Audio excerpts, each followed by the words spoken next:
Well, we're here at 3. It's after 10 past. He is in, isn't he?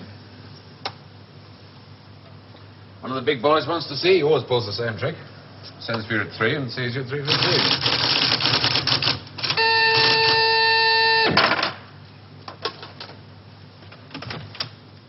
Mr. Larkin to see you, J.G.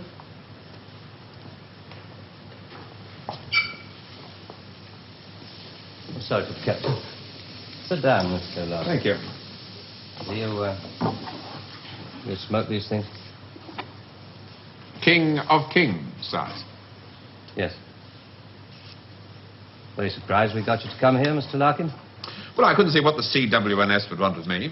Still can't. Do you know anything about us? Oh, I heard 1 or 2 things when I was working with the BBC. What'd you hear?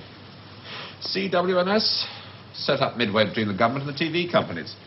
Anytime the newsreel boys put out stuff with security classification, wars, weapons, political leaks, they get their film through this office. What do we know about you? Larkin. Robert Santor. Yes, it's a family name. Good family. Good education. But you turned your back on all that, didn't you? Tried a little bit of everything. 1955, you wrote some plays for the BBC, then worked for them as a story editor. 1961, you got a 3-year contract as a director, which you didn't renew. Oh, the BBC weren't paying money. Well, you're in the money now, aren't you? In 1968. There's your flat in Holland Park, your cottage in Hampshire, 2 children. And a dog and a cat who commute with us to the country at weekends. Well, maybe you knew that already. 6 years ago, there were those shows you did on alcoholism, blood sports, slum clearance. People called you bright. Very bright. There were other words they used. Hard-hitting, vital. Now you do only 4 shows a year. The critics call them brilliant. They're high in the ratings, and they're, they're souffles. Little soft in the center. Don't think I'm complaining. Oh, you can complain if you want to. Just call it a friendly professional interest. I'd like to know what happened to alcoholism and blood sports. Call it reaching the age of 35. Call it school fees, 2 fixed addresses. Call it joining the establishment. Call it being a socialist for 15 years in a country that'll never be socialist. Good. There's your wife, Rachel. You married the girl next door. Your 2 children, Rebecca and Daniel, nice little family. 3 years ago, you got yourself a girlfriend. It was serious. Where the hell did you get that from? Just tell me where it stops. Lasted for 18 months. Your wife never knew about it, even when you nearly decided to leave her. Who are you? It's the initials JG, that's all I know. Never met you before in all my life. July the 25th, 1966. You finally decided to break it off with this woman. You said you loved her. You said you loved your children. It was 2 against 1. You had to add it up like that. Sorry, your cigar. It's burning my desk. Sheila told you all this? We have ways of finding things out. But why? If it's blackmail, the thing won't hold water. It's all in the past. Well, there'd be pain, of course, for Rachel and the children. But you wouldn't get anything else out of it. No, it isn't blackmail. We've just been interested in you for a long time. Interested? You went back to your wife because you said it was 2 against 1. I call that very responsible. We're interested in very responsible people. In fact, we have a little index for them. We call it their power quotient. A ratio of responsibility as against aggression. Yours is very low. 0.2. That's very low. Just what we need. Sit down. Please. I'm sorry, the language must seem rather strange at first, but we take it very seriously. Just to show you how seriously, I'm going to tell you how we checked up on you. We call these things surgical transmitters. One was fitted inside you when you went into the Charing Cross Hospital 3 years ago. Appendix, wasn't it? Transmitter? Are you trying to tell me that you listen to every word I say? A machine does. untouched by human hand. There's a little gadget in these things that ties up with the pulse rate. Puts a bleep onto anything that you're excited about saying. British. Power quotient, surgical transmitters, high-speed tape. It's Doctor Who. I'm for the real world, Jack. Good afternoon. I shall just have to give you an example. On July the 26th, 1966, you were talking to this girl, Sheila, about love. You said to her, I quote, "The kind of love I have for you, Sheila, well, it's bed love and it's more. It's staying in bed till 6 p.m. and saying I can't go to the office today. It's eating breakfast at twilight, laughing at leaves on the pavement." I don't believe there's any such thing as these surgical transmitters. You got Sheila to tell you all this. Then you wrote it down the way I might have said it. You're a good guesser.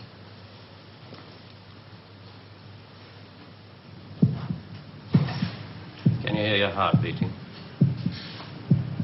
It's eating breakfast at twilight, laughing at leaves on the pavement, getting a cab to a silly movie to Paris. It's moving when you're tired of staying still. And I've done it all before when I could do it with no ties. Now to just be irresponsible. So there really is one of those things inside me.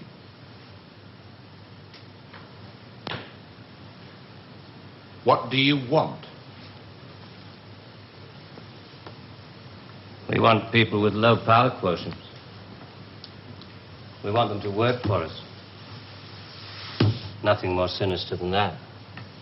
All this just to offer me a job. Special sort of job. The newspapers talk about the corridors of power, the power elite. Let's just say we'd like you to join the club. Oh. There's a vacancy in our newsreel department. We'd like you to help plan the news for 1973. Come again? Plan the news for 1973.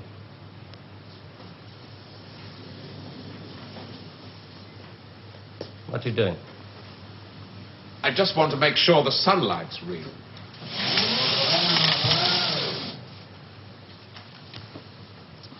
I always tell people, news is the most highly developed form of fiction. The most difficult. Come on. I just want to show you something. There's no obligation to buy. Really. News requires imagination. News requires responsibility. We think you're well qualified. Please.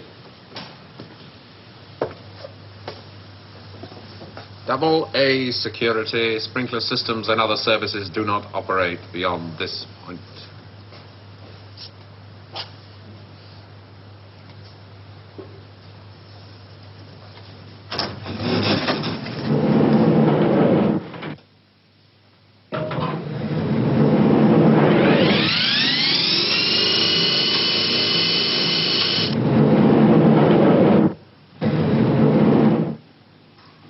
'73.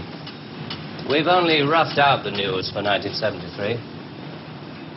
Nothing's been given the go-ahead yet, but this is the kind of thing we have in mind.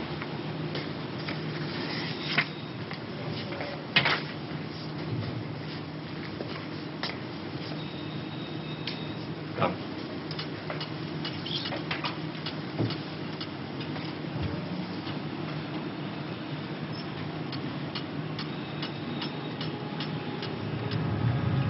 Today, April 14th, 1973. First historic pictures by Radstar of the combined U.S.-Russian landing on the moon.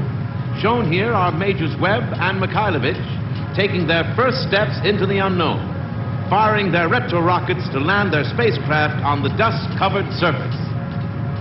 A comforting note for us stay-at-homes, both the Pentagon and the Kremlin have announced that the moon has no strategic value. A comforting note for us to stay at home.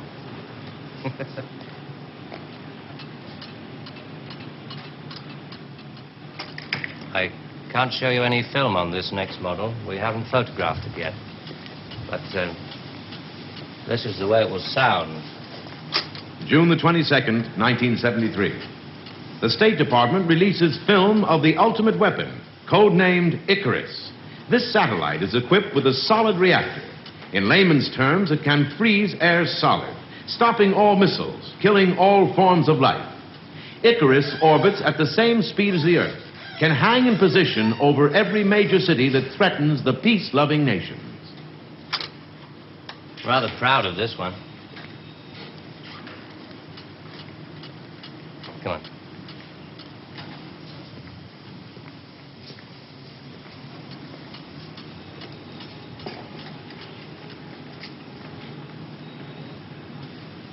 Please, sit down, Mr. Lowden.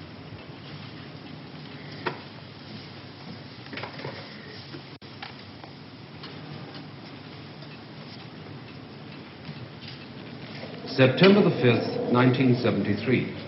The new phase in global warfare. War by example. At 4:32 our time, China took out the remote Indian border village of Bangalore, unprotected by the Icarus network. After the first 2 5-megaton H-bombs had fallen, the 9-way hotline finally Switch had it off. effect. But This is going to happen in 1973. You're going to make this happen? No. We're going to make models, much cheaper. Then we photograph the models. Fake newsreels. That's fake newsreels. For the past 10 years, people have been looking at our fake newsreels and listening to our fake commentaries. And they accept it for the truth. And you can do it. Stop 100 people in the street. How many of them have actually seen a missile or a satellite? They're just told they exist and they believe it. Yeah, you're getting there. I knew you would. Well, now, the moon rocket and the satellite, that you can get away with. That's too remote for people to grasp. It's too far away. But this... I mean, you invented this village on the Indo-Chinese border. Oh, yes. Well, somebody could check up. Very mountainous territory up there. There'll be no survivors in 1973. No rescue work. Radiation scare. Yes. You can do it. This could be the news for 1973. Not necessarily exactly like this. We only plan in detail 1 year ahead. Oh, you only plan 1 year ahead. Hey, tell me, what is the news item that's bothered you the most in the past year, 1967? Oh, well, it has to be the new American intercontinental ballistic missile, the Boy Wonder, doesn't it? Just the one I asked him to set up for you. The new ICBM, codename Boy Wonder, with a much-talked-about Mercury warhead. I haven't any special effects up here, but perhaps with the proper sound. Blast off. And Robert Larkin, television director, high IQ, 35 years old, is scared. Scared by nothing. It doesn't work. It's a scientific impossibility. The same goes for the much-talked-about Mercury warhead. Perspex. Well, if this rocket doesn't work, then the others... They have a fireworks party at Cape Kennedy almost every other day. Well, you didn't really believe there were all these things whizzing about up there, did you? Sputniks and rockets. Astronauts crossing their legs for 8 days. How long has this been going on? Since Hiroshima. And the H-bomb, you mean... that doesn't work either? Right. Dirty. Very, very dirty. What was your first reaction? Relief. Oh, yes. Yes, it has to be relief.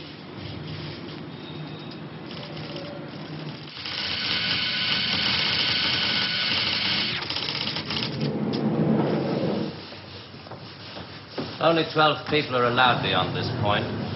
Most of them work in the photographic department, taking phony newsreel pictures of our models and processing film and so on. Sit down, please.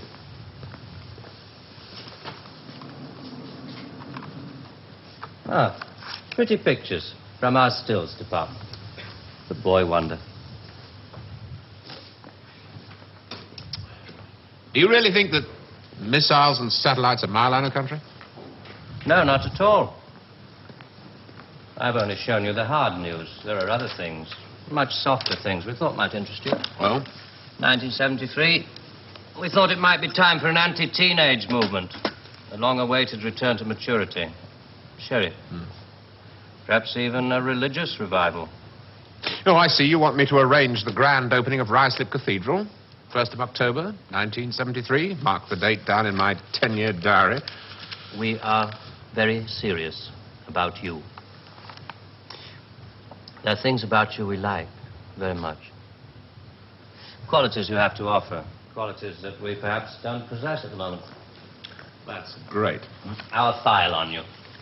I have to return to July the 25th, 1966, the day you broke it off with this girl, Sheila.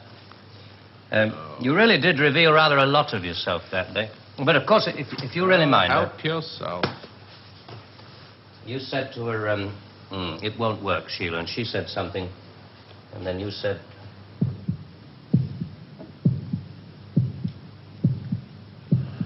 You remember I went away with Rachel and the kids to the seaside? It was midweek, and this huge stretch of sand was empty. Just a circle of footprints around 3 sandcastles and tracks out to sea. The whole damn day of my family marked out in front of me. The sun was going down. Rachel kept calling the kids to get dressed. She picked up buckets and spades, corny, bloody things like that. I was up at the car. I looked at those footprints, and I knew those people were slipping away. There were things I could tell them. We rather like that bit about footprints. You see, in this job, some of us have got rather a long way away from the idea of footprints in the sand. Those footprints were made by my children. Now, you want me to scare the hell out of them with every bomb from A to H inclusive. Well, why? I mean, when did it all start? 1945. You may remember the Americans let off their 2 atomic bombs. Well, they didn't want other people doing the same thing. I mean, you do see that, don't you? Oh, I don't know. Well, to scare the people off, the Americans put it up, and the atomic bomb was halfway along the line to something much bigger, the hydrogen bomb. It didn't work. They spent 5 years in negative research. Well, what about the Russians? They're supposed to have quite a pile of these things. We were surprised when they started their tests. Then we got a few feelers from their Secret Service. Nowadays, we work very closely together. Oh, all these stories about spies going off to Russia. Mr. Philby, remember? Just good copy for the Sunday papers. Good copy. Well, the Chinese. I mean, they've just announced their bomb. Yeah, we played along with it. We recorded their phony explosion. We're rather hoping the Chinese will come along, complete the pattern, you know. In Vietnam, hundreds of people are being killed every week. Well, you can't do that with your models. No. And you can't kill people of bad habits in 2 generations. They like to carry rifles. They like to put lines on maps. And we let them because we control the situation. There's no danger of world war. Just a simple choice for everybody. Capitalism or communism. Strawberry or vanilla. It all adds up to the same thing now we've got rid of the big bangers. Well, how can you be sure that Johnson, Kosygin aren't working on other things? Poison gases, bacteria. Pathetic. Man of your intelligence. You don't want to destroy the world. Neither do I. What makes you think that presidents are different? Well, they've made some pretty good stabs at it in the past. There wasn't the right sort of control then. Nowadays we know better. Politicians are easy to control. The grosser mentality boys who like to be photographed getting in and out of Daimlers in Whitehall. They come right at the bottom of our organization. A few rungs up the ladder, there are the people in the top secret factories. Just those in a position to know they're making weapons that don't really work. But there must come a time when somebody wants to use one of those weapons. I mean, somebody is standing there with a finger on the button. Well, that's the beauty of it. Nobody presses the button. We control all the crises. We build them up and we shut them down. We? Again? Yeah, I'm coming to that. Near the top of the hierarchy, there are the economists, top civil servants, the top brass in the military. Those men who are supposed to view the nuclear tests and so on. And above them, CWNS. Right at the top. Classified World News Service. Just who the hell are you? It's obvious, isn't it? Just a very few of the top people in communications in every major country in the world. Oh, you mean you run all these magazines? No, of course not. We just get them to take some of our copy every week. Television is much more important to us. It all happens so quickly. You say you can put out what pictures you like on television. Doesn't anybody try to stop you? No, nobody wants to. 99.386% of the population wouldn't believe this conversation. And the rest are working for us. And they're the top minds, the really responsible people. They know they're guaranteeing the lives of their grandchildren the only foolproof way. Scaring the hell out of their grandchildren. Well, I won't buy it. You must admit there has to be some kind of control in this world of ours. Look at this. And remember that 1/4 of the world is starving. There are the full bellies and the empty bellies. Some of the empty bellies carry rifles. Well, we full bellies are getting a bit flabby. We're not very good with rifles anymore, so we've devised 2 ways to keep the empty bellies under control. One of them is this fictitious hydrogen bomb we've talked about. The other one is money. Enough money to fill some of the empty bellies and put a hopeful smile on the faces of the others. A great wall of money all around Britain. And it's no secret that the British economy is in trouble at the moment. So we have to put that right, too, to stay alive. We have to control the people in this country. Scare an ostrich, buries its head in the sand. You scare a hedgehog, it rolls itself up into a ball. When a woman's frightened, she goes out and buys herself a hat. You mean you scare us so that we'll buy more, so that money moves quicker, production moves up? We don't say scare when we talk about human beings. We say threaten them emotionally. And there are all sorts of ways of not just the big ones like the hydrogen bomb. Overcrowd them a little with bad planning. Sell them too many motor cars. Anything to keep them a little bit removed from reality. Nowadays, people don't work for money. They work for the idea of money. They don't even love for love. They love for the idea of love. They only hate for the idea of hate.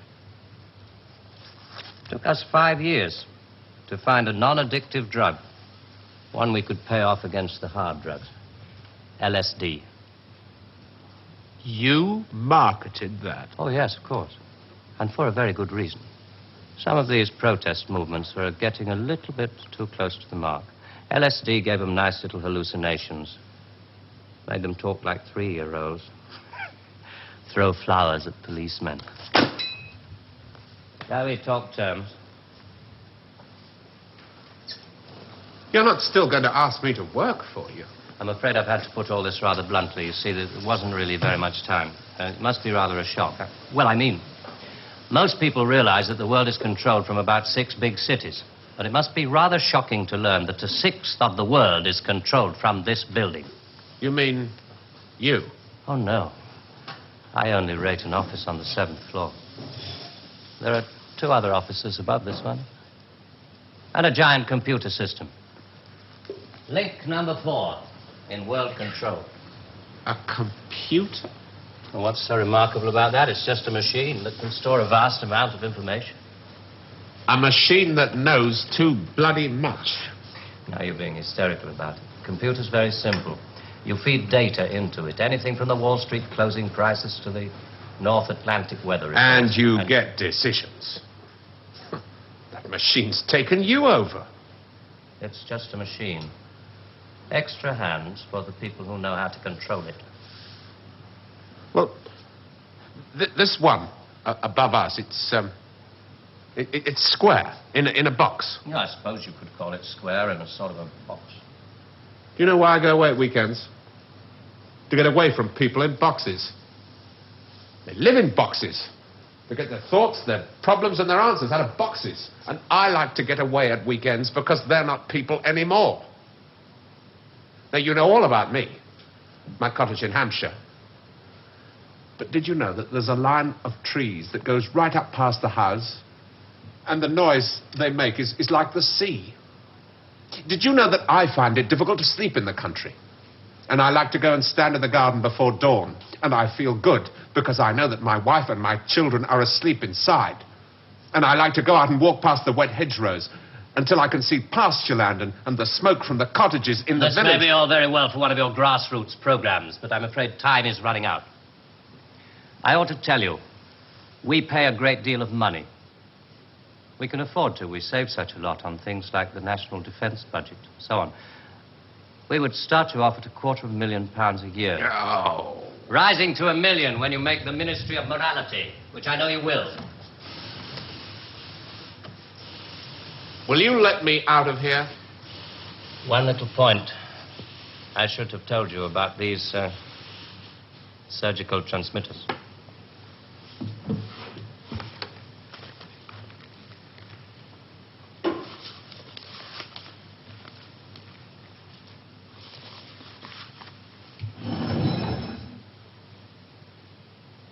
There's enough of this stuff inside you at this moment to kill 6 people. There's a button we can press. I'm sorry about the dramatics. Our boys call these things the oral contraceptive. Keeps them from talking too much. So there must be one of those transmitters inside you. Who presses the button? Extra hands. All this stuff about the computer being extra hands for the men who know how to control it. That machine controls you.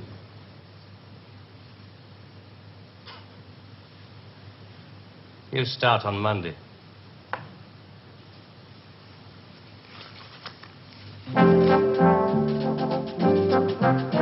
Early controversial classics from Dennis Potter next weekend, with the first of the Nigel Barton plays on Saturday at 11:20. But next tonight, Tony Palmer's very personal film looking at the relationship between pop music, youth culture, money and violence. All My Loving in a moment.